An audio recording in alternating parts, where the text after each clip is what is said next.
Genèse, chapitre 39.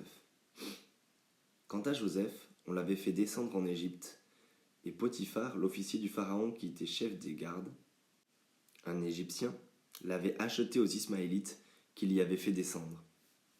L'Éternel fut avec Joseph, et la réussite l'accompagna. Il habitait dans la maison de son maître égyptien. Son maître vit que l'Éternel était avec lui, et que tout ce qu'il entreprenait, l'Éternel le faisait réussir entre ses mains. Et Joseph trouva grâce aux yeux de son maître. Il l'employa à son service, l'établit responsable de sa maison, et lui confia tous ses biens.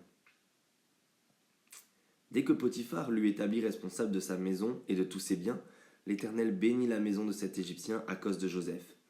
Et la bénédiction de l'Éternel reposa sur tous ses biens, que ce soit à la maison ou au champ. Il abandonna tous ses biens entre les mains de Joseph, et il ne prenait connaissance de rien avec lui, sauf de sa propre nourriture. Or, Joseph était beau à tout point de vue.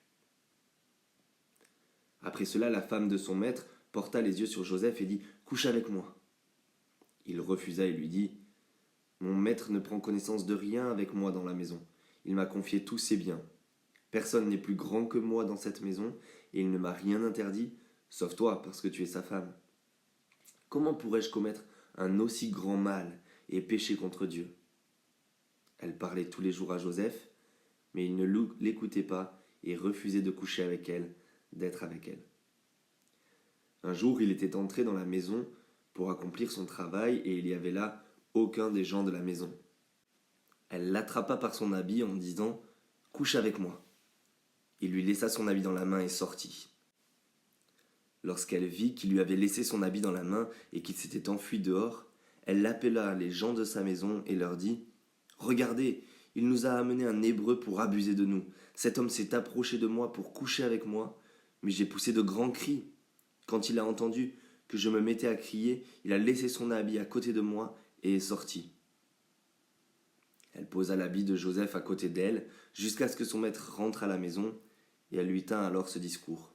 « L'esclave hébreu que tu nous as amené s'est approché de moi pour abuser de moi.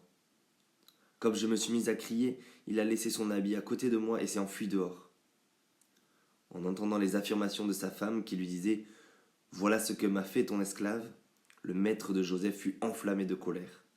Il s'empara de Joseph et le mit en prison, à l'endroit où les prisonniers du roi étaient enfermés. Il resta donc là, en prison. L'Éternel fut avec Joseph et étendit sa bonté sur lui. Il lui fit gagner la faveur du chef de la prison. Celui-ci plaça sous son autorité tous les détenus qui étaient dans la prison, et tout ce qu'on y faisait passait par lui.